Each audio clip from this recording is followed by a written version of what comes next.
Time for our business segment, which is brought to you by Peak Milk, inspiration flowing from nature. As of this week, most of the conversations that have been surrounding current affairs have been on our National Economic Forum. The build-up, the presence of certain people, or the lack of presence of certain people, and some of the issues that will be discussed during that period. With me in the studio this morning, I have Dr. Asamoah CB. He's a senior lecturer at the Economic Department at the University of Ghana, and also Asamoah Boateng, leading member at MPP. Good morning to you both. Good morning. Good morning. How are you? Yeah, doing great. Good. Were you also struck by the power outage? Very. You could see the smoke that that's why this is easy to wear. Anyway, let's talk about the National Economic Forum. First off, let's talk about the attendees. What was your opinion or your thoughts on the boycott from the MPP? Come to you first. Thank you very much, and I think I have to greet my viewers this morning. The forum being organized was something thought through by the NDC, I believe, about a month ago. And that was after some pressure and some call by some people in Ghana, including myself, from about last year, that the economy was not in good shape, and that it looks like they have hit a brick wall, and there's a need to look at options available. And from last year, we thought they would be consulting stakeholders, including those of us who have been advocating for it. And I hear even Dr. Abe at IEA also did the same, and Dr. Parkway Sindom did the same. Nothing was heard from them. The last time I heard was I hear a call by the Vice President in America that there will be a forum. Not taking any credit, I had been the coordinator for the previous National Economic Dialogue. Right. And so the genesis of it I knew. So I thought, wow, let's hear them. But nothing was heard from them. And then I hear that they sent an invitation to my party the Friday before the Monday assembly. That's right. And of course, the party took a position that there was no base paper to work with. The invitation was late. We had not prepared anything. And it looks like this is something that was like a PR exercise. Indeed, we had the information that the government had entered into an agreement with the IMF. Policy paper had been sent to the IMF around, I think, the 14th of April this year. So what were we going to Akoshomo to discuss? And so we thought it wasn't worth it. And that's how the party's position has been taken. But I think you see, and let me just continue by saying that we had an economic dialogue, and there's a difference between the dialogue and a forum. A forum, we all know, is a marketplace. It's a one-stop assembly. You go and assemble and go home. Yeah. Indeed, it derives from the Greek word where when they finish eating and they are comfortable, they go to the marketplace or the market square or the center of the town and talk about anything, and then there's nothing to follow up.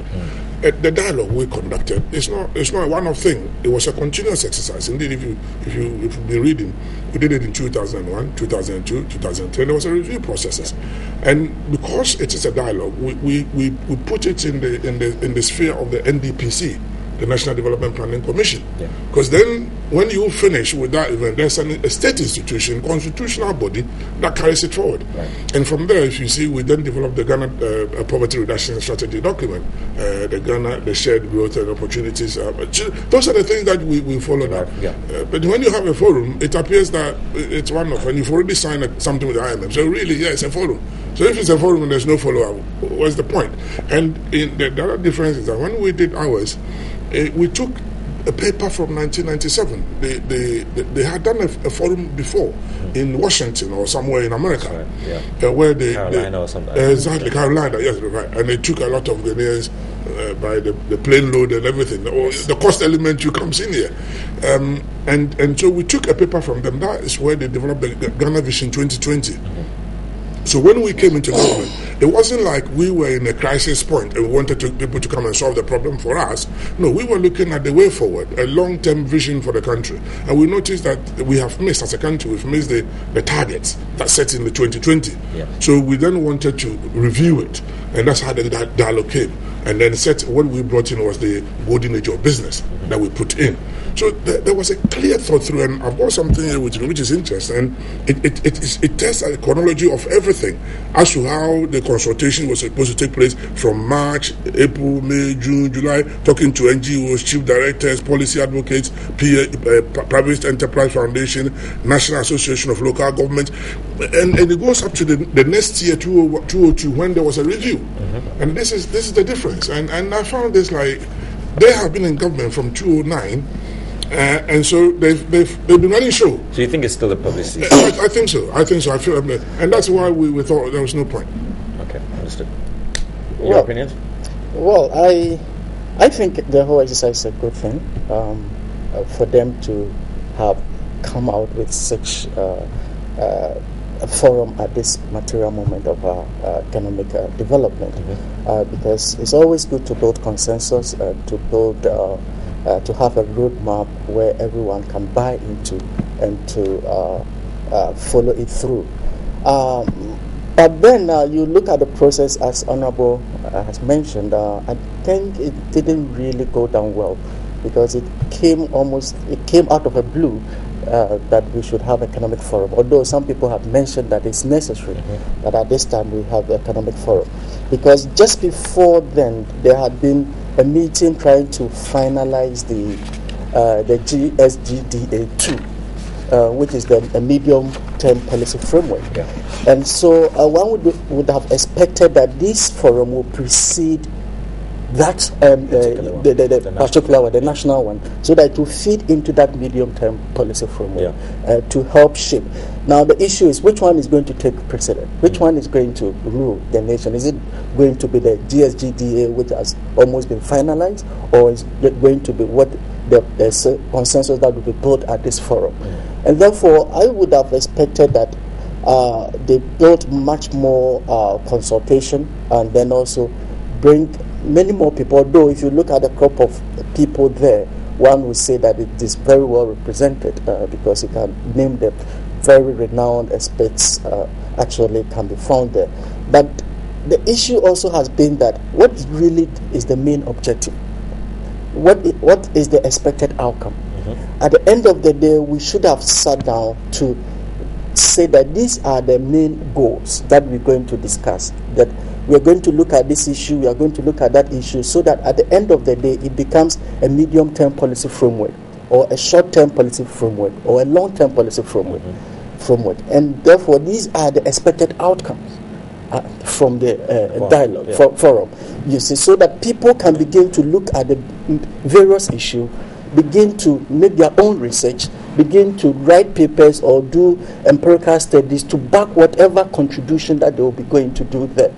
But if people just go there, it's at the place that they were given the main lines or the outline of the discussion, then you can clearly see that there will be very little preparation, that will be feeding into the entire exercise. But by and large, I think it's a good thing. Two heads are always better than one. And when people meet like that to brainstorm, it certainly would be positive for the country. Considering our current economic climate and the fact that we've all, virtually all of us, have admitted that our economy is in a bad situation, do you see this forum being the step forward to us being able to recover? Yes, to a large extent, it could, because ideas are very important. Sometimes you may be short of ideas, and you may want new ideas to come up to carry you to a different level. But the issue is not really, I've always said that the issue about this country is not about the policies. It's not about the fine ideas that people have. Because you look at our books, many of the policy framework, medium-term policy framework, we have very fine ideas. If we have been able to carry them through, by now we would have reached the upper middle income level that we are actually looking at. It's about the implementation and the execution, and then the timelines that are monitoring and evaluation, and ensuring that the right things are being done and the right people are actually they're carrying out these policies. So the issue should be, how best are we going to carry out these policies after the forum, or whatever communique that comes out from the forum, the execution, we have to be able to put things in place to ensure that the people that are going to carry it through are well informed. They are actually prepared, and they are ready to carry the policies forward without thinking about themselves and their own parochial interests, because many a time that is where the conflicts come in. That's right. Once you're given a responsibility to carry out, then people then begin to think about themselves and then the policy, which one should come first. You understand? So they eventually tend to push the policies or whatever implementation plan is behind, and then pursue their own parochial interest. Yeah. And therefore, I believe that much as we are brainstorming about the policies that will address the various challenges that this country have, we must also devote much more attention to the execution, how we're going to implement the policies. Indeed. Anything to contribute to that? Well, yeah, I'm in agreement with him to a large extent in terms of the implementation and the execution part of it, especially also the monitoring and evaluation, how that the feedback and the loop works. Yes. Because if there's no loop and there's a cut-off, we don't know what went on. Exactly. And that's key. But my point and the point of disagreement with this forum is, one, the preparation, and two, who carries it forward? Which institution? Which it appears, and the vice president mooted the idea, and then the Ministry of Information took it up, and then finance took it up. My belief it probably will rest with finance, but finance it's loaded with a lot of activity. Yeah. They cannot even find the money. There's no money in Ghana. They have to look for it. Mm-hmm. Yeah, tax revenue, the tax administration, productivity. How they have their hands are full. So, like ours, we gave it to a planning commission. Indeed, that's we should enforce the activity of the NDPC. We set it up. It's a constitutional body. It didn't come from the blue. That must be there so that we all can know that there is a future for it. Then, secondly, it's good to go to, as you said, 2 heads are better than one. But if you don't give room, you put representatives in a room, they are supposed to have consulted their members or the general Ghanaian public, so that they come and so if you don't give them room, who did they consult? They come in to tell their own peace of mind and go home. In our time, we even got market women, Guta, Bagwezi, Ufianso. They brought their own, and it was in Accra. So it was easier to pack a conference center and listen, and then we broke it down into segments. And all we did was just feed them the lunch, and they went. No, there was no per diem, there was no transportation, there was no accommodation, so there was no cost element, as a minimum cost element, minimum cost element. But it's important that when the government, which is organizing the forum, is the same government that had caused the problem. You see, unlike ours, we had come in to inherit a problem. And so we had to act and look forward. So HIPIC came in, and we did the national identification, we did the land administration project, we did the pension scheme, we did the restructuring of the domestic debt. Those came out of that dialogue. Unlike that, this one is their own problem, which we all voted for them. And they have caused up to that, especially the deficit we incurred in 2012. Now they are faced with the difficulty. They say, come and solve it for us. And we know the framework they've presented to IMF is designed to begin to downsize the public sector. When we say downsize, everybody knows what it is. Sacking them. Sack people. Yeah. Because you cannot pay them. And indeed, the president's speech, he mentioned 3 key points. One is the level of debt. Who's borrowing? They are borrowing. And they keep on telling you it's good to borrow. True, but where is the benefit of the borrowing? Can I see it? Where? Is it the Accra Kumasi Road? Is it a new stadium? Where is it? And so this is the point. And he mentioned the second one about salaries. So we can see the problem with the single spine. Mm-hmm. So this is where the downsizing comes in. Let's cut down so that we can pay the few. But if you cut down, where do they go? You are not building the agri sector. So where do those who are sending, where do they go? There's disjoint. And that's my problem with the whole forum. Okay. We're actually running out of time, unfortunately, but we'll have to continue this conversation another time as well. But finally, what do you take, or what do you make of the IMF's stance and conditionalities? The IMF always give you a conditionality. I mean, if you are in difficulty, you go to them and they will come into your country and run your country for you. When they come to finance, they turn upside down every piece of paper, and everybody will be running up and down to try. Because if you don't satisfy them, they go, it's trouble for you because you can't get the relief you're looking for. So yes, if you are in debt and you want somebody to help you, they put a condition on it. But the money must be paid back, or it must be put into useful ventures. And that is the way they are. So that's why, as a nation, if we want to go into middle income, you should not be too dependent on the IMF. You should be weaning yourself off. It is not easy. It's like a child growing up. You fall down, but you have to rise up. It's as Winston Churchill once said. He said, "Success is not final. And failure is not fatal. It's the courage to get up and move and go. That is what makes you a man or a woman as we grow up. So as we're growing up, we'll fall down. We'll get up. But we need to win ourselves also. As the conditionality sacking people, of course, now, you see, the whole thing is about budget deficit. Yeah. You are not getting in the money from your tax revenue or whatever, and we are over-reliant on tax anyway in Ghana. It is a bad way to run a country. You just cannot increase petrol prices anyhow. You cannot just say, let me put more tax on whatever. You need to find productivity. Where is it?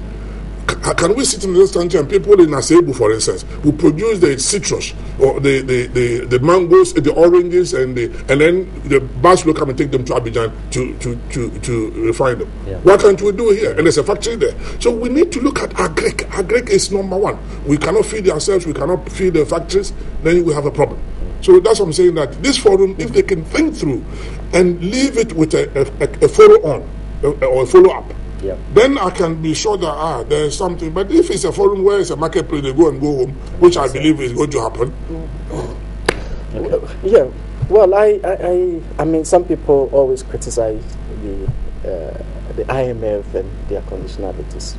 But you know, the issue is not about the IMF conditionalities. It's about you deviating from the course of economic management, proper economic management. That is what has brought you to, the IMF. And therefore, when you go to them, they then tell you that you have to go back to the course. The course. Yeah. Cut down on your expenditure, increase your revenue, so that you can stay within a sustainable, budget financing, and you don't cause damage to the economy. Because once you continually record deficit, you need to be borrowing more.